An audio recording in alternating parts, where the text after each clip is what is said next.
கார்த்திக் ரேவதி சீரியலில் அட்டகாசமான ரிவ்யூ தான் இந்த வீடியோவில் பார்க்க போகிறோம். வாங்க வீடியோவுக்கு போகலாம். கார்த்திக்கு சந்தேகமாகவே இருக்குது. அவங்க சந்தேகத்தை தீர்த்துக்கிறதுக்காகவே ரோஹிணியை வரவழைச்சு, ரோஹிணி நீ சந்திரா பேசுகிற மாதிரி பேசு, கனடாவில் இருக்கிறவங்க உண்மையை சொல்லுவாங்கன்னு சொல்கிறாங்க. இதை கேட்ட ரோஹிணியும் சரி கார்த்தி நான் பேசி பார்க்குறேன்னு சொல்லி சந்திரா பேசுகிற மாதிரியே அந்த கனடாவில் இருக்கிறவங்க கிட்ட பேசுகிறாங்க. என்னங்க அந்த ரேவதி வரும்போது அவள் டிக்கெட்டை ரெடி பண்ணிட்டீங்களாங்கிறாங்க.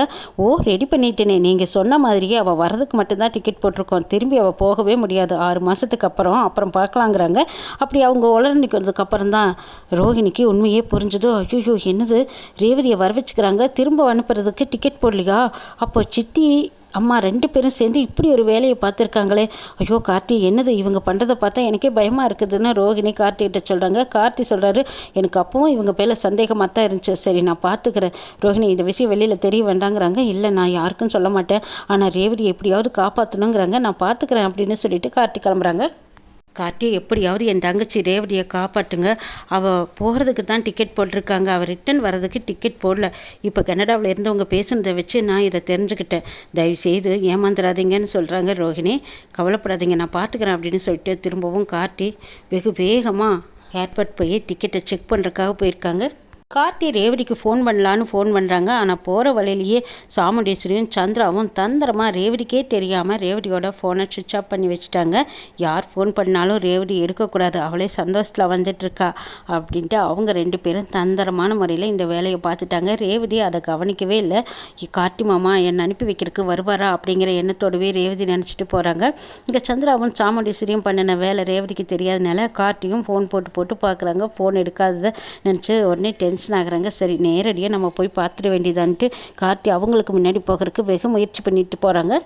சாமுண்டீஸ்வரியும் சந்திராவும் ரேவதியை ஏர்போர்ட்டில் கொண்டு இறக்கி விட்டுட்டு ரேவதி கிட்ட சொல்கிறாங்க. அம்மாடி ரேவதி நீ பத்திரமா பார்த்து போயிட்டு வா, திரும்பி வரும்போதும் பத்திரமா வந்துருன்னு சொல்கிறாங்க. இதை கேட்டு ரேவதியை சரிம்மா நான் பார்த்துக்கிறேன், டிக்கெட்டெல்லாம் அங்கே செக் பண்ணுவாங்க, நான் கொண்டு கொடுத்து பார்த்துக்கிறேம்மாங்கிறாங்க. சரிம்மா பத்திரமா போயிட்டு வா அப்படின்னு சொல்லிட்டு சாமுண்டீஸ்வரியும் சந்திராவும் அப்போ திரும்பி வந்துடுறாங்க. அப்பாடா எப்படியோ ரேவதியை அனுப்பி வச்சாச்சு, இதுக்கப்புறம் இனிமேல் கார்த்திகனிலேயே ரேவதி படமாட்டா, ரேவதி இனி 6 மாதத்துக்கு இந்த பக்கமே எட்டி பார்க்க மாட்டாங்கிற திருப்தியோட 2 பேரும் வீட்டுக்கு வராங்க.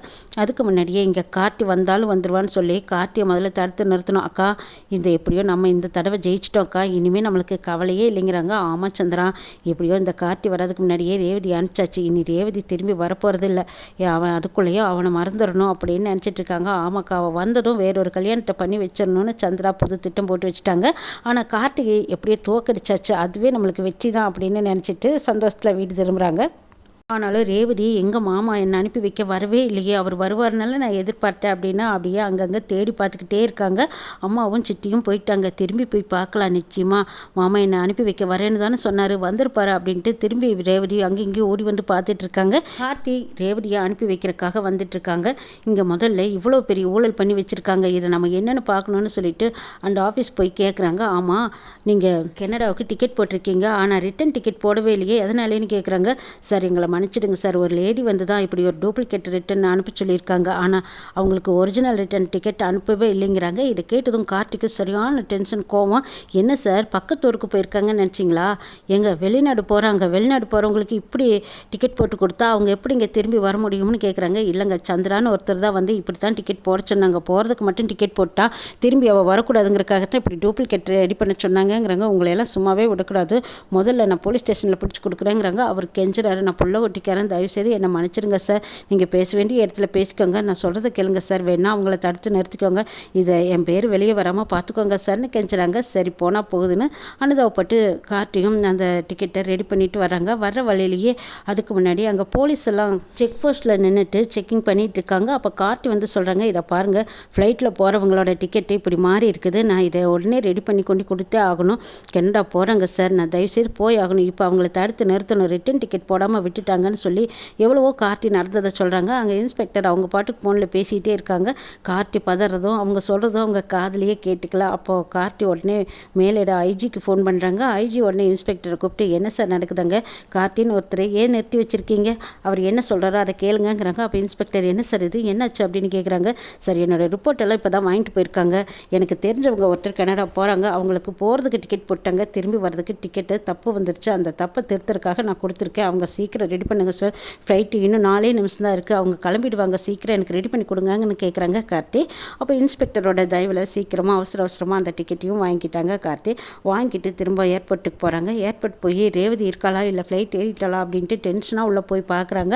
அங்கே ரேவதி பெட்டியோடு உட்காந்துக்கிறத பார்த்துட்டு ரேவதிங்கிறாங்க, மாமா இவ்வளோ நேரமாக நீங்கள் என்ன பண்ணீங்க? நான் உங்களுக்காகத்தான் காத்திருந்தேன், நீங்கள் வந்து அனுப்பி வைக்கிறதா தானே சொன்னீங்க, இவ்வளோ நேரமாக நீங்கள் வராமல் இருக்கிறதுனால தான் நானும் இருந்துட்டேங்கிறாங்க.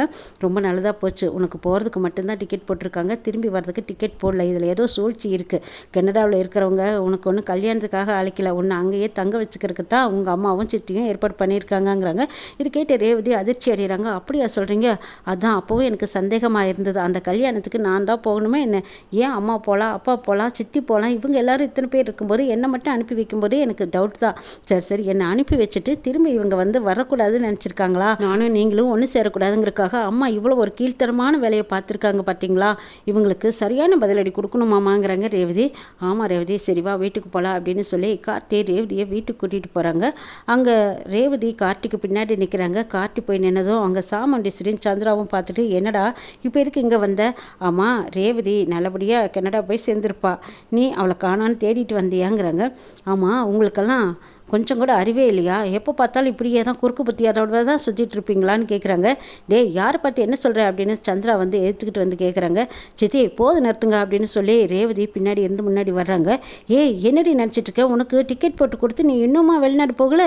ஆமாம் ஃப்ளைட்டு அப்போவே போகிறேன்னு சொல்லிட்டு போனீங்கல்ல, ஃப்ளைட்டுக்கு போனவன் எப்படி இவங்க கூட திரும்பி வந்த அப்படின்னு சந்திராவும் சாமுண்டீஸ்வரியும் எகிரிக்கிட்டு பாஞ்சிக்கிட்டு கேட்குறாங்க. அப்போ ரேவதி நறுக்குன்னு நச்சுன்னு சமட்டியில் அடித்த மாதிரி 2 கேள்வி கேட்குறாங்க. இதை பாருங்கம்மா, நீங்கள்லாம் ஒரு அம்மாவா? இந்த சித்தி பேச்சை கேட்டுட்டு எத்த பிள்ளை எங்கேயோ எப்படியோ போகட்டுன்னு தான் டிக்கெட் போட்டு கொடுத்தீங்களா? ஏம்மா போகிறதுக்கு மட்டும் எனக்கு டிக்கெட் போட்டிருக்கீங்க, திரும்பி நான் வந்தாலோ வரலைனாலோ அப்படியே போயிட்டாலோ எனக்கு ஏதாவது ஒன்று ஆயிட்டாலோ நான் அப்படியே போகட்டுன்னு தான் நீங்கள் நினச்சிங்க? உண்மையான பாசம் இருந்திருந்தா இந்த மாதிரி கண்காணாத இடத்துக்கு என்னை இப்படி அனுப்பி வைப்பீங்களான்னு சொல்லி அழுக ஆரம்பிச்சிட்டாங்க. இதை பார்த்து சந்திராவும் சாமுண்டீஸ்வரியும், இவன் முன்னாடி இவன் அழுதுட்டுருக்கா, இப்போ நான் என்ன ஆறுதல் சொல்லுவேன் அப்படின்னு சாமுண்டீஸ்வரி முழிக்கிறாங்க. அப்போ கார்த்தி சொல்கிறாங்க, இதை பாருங்கள், உங்களுக்கு உண்மையான பாசம் இருந்திருந்தா பெத்த பொண்ணை இப்படி தங்கச்சி பேச்சை கேட்டுக்கிட்டு இந்த மாதிரிலாம் செய்ய மாட்டேங்கிறாங்க. பாசத்தை பற்றி நீ எதுக்கடா வந்து பேச போகிற, இது எங்கள் வீட்டு பிரச்சனைங்கிறாங்க. சந்திரா போது நிறுத்துங்க, நீங்கள் முதல்ல யார் இந்த வீட்டுக்கு அப்படின்னு கார்த்தியும் ரேவதியும் அப்படியே பலார்னு ஓங்கி ஒரு அற விடுறாங்க. ரேவதி, இந்த பாருங்க சித்தி, என் குடும்ப விஷயத்தில் தலையிடாதீங்க, கார்த்தியை நீங்கள் என்னதான் வெறுத்து ஒதுக்குனாலும் அவர் தான் என் புருஷன் அப்படின்னு சொல்லி கார்த்தி கையை பிடிச்சிட்டு, ரேவதி மாமா இதுக்கப்புறமும் இவங்க பேச்செல்லாம் நம்ம கேட்டுட்டு இருக்கணுங்கிற அவசியம் கிடையாது, நீங்கள் ஏற்கனவே என் கழுத்தில் தாலி கட்டியிருக்கீங்க, நீங்கள் தான் என் புருஷன், உங்களை விட்டு நான் இன்னும் பிரியவே மாட்டேன் மாமா, யார் என்ன சொன்னாலும் சரி, இவ்வளவு நாளாக சரி அம்மா சம்மதிப்பாங்கன்னு நான் எதிர்பார்த்துட்டு இருந்தேன், அம்மா இனிமேல் சம்மதிக்க போகிறதும் இல்லை, நம்ம சேர மாட்டோம் அப்படிங்கிற எண்ணத்தில் அவங்க இருக்காங்க. ஆனால் இதுக்கப்புறமா அவங்களுக்கு பயப்படணுங்கிற அவசியம் எனக்கு கிடையாது, யார் என்ன சொன்னாலும் சரி, நீங்கள் தான் என் புருஷன், எங்கே போனாலும் இனிமேல் நான் உங்கள் கூட தான் போவேன், இவ்வளோ பெரிய ஊழல் வேலை பார்த்துருக்கிற அம்மாவை நான் இனிமேல் அவங்க பேச்சு கேட்கவே மாட்டேன் அப்படின்னு சொல்லிட்டு ரேவதி அம்மா முன்னாடியே அவங்கள காரி துப்பாத குறையாக பேசிட்டு போயிட்டாங்க. இதை கேட்டு சாமுண்டீஸ்வரி வருத்தப்பட்டு நிற்கிறாங்க. கார்த்தி சொல்கிறாங்க, இதை பாரு ரேவதி, பெரியவங்களை இப்படியெல்லாம் பேசக்கூடாதுங்கிறாங்க, அவங்க ஒன்றும் பெரியவங்க மாதிரி நடந்துக்கலாமாம்மா, அவங்கள பற்றி நீங்கள் ஒன்றும் கவலைப்படாதீங்க, இனிமேல் அவங்க பற்றி நான் பேச போகிறதும் இல்லை, அவங்கக்கிட்ட நான் இதை பற்றி எதுவும் கேட்க போகிறதும் இல்லை, இனிமேல் நீங்கள் எங்கே இருக்கீங்களோ அங்கே தான் நான் இருப்பேன்னு சொல்லிட்டு ரேவதி கார்த்தி பின்னாடியே அந்த பெட்டியை தூக்கிட்டு போயிட்டாங்க. இங்கே சாமுண்டீஸ்வரி சந்திரா பார்த்து, அடியே எல்லாத்துக்கும் காரணம் நீ தாண்டி, நீ கொடுத்த ஐடியாவில் தான் இப்போ என் பொண்ணு என்னை விட்டு போகிறான், எவ்வளோ தைரியம் வந்துருச்சு பார்த்தியா, இந்த தைரியத்தை கொடுத்ததே நம்ம தான், நாம் இப்படி பண்ணினதுனால தான் அவள் இவ்வளோ தைரியம் துணிச்சலாக இருக்கா, அக்கா நீ இப்படியே விடாதுக்கா, முதல்ல இவனை பிரிக்கிற வழியை பார்க்கலாக்கா, முதல்ல இவனை விரட்டுற வழியை பார்க்கலாக்கா அப்படின்னு சொல்லி கார்த்தி மேலே மறுபடியும் இல்லாதையும் பொல்லாதையும் தூத்திக்கிட்டு இருக்காங்க. சந்திரா, இந்த பாரடி, இதுக்கு மேலே என்னை வெறுப்பேற்றாத, பேசாமல் அமைதியாயிருன்னு இவங்களுக்குள்ளேயே சண்டை வந்துருச்சு. இனி என்னால் நடக்க போதுங்கிறதையும் நாளைக்கு சொல்ல பார்க்கலாம்.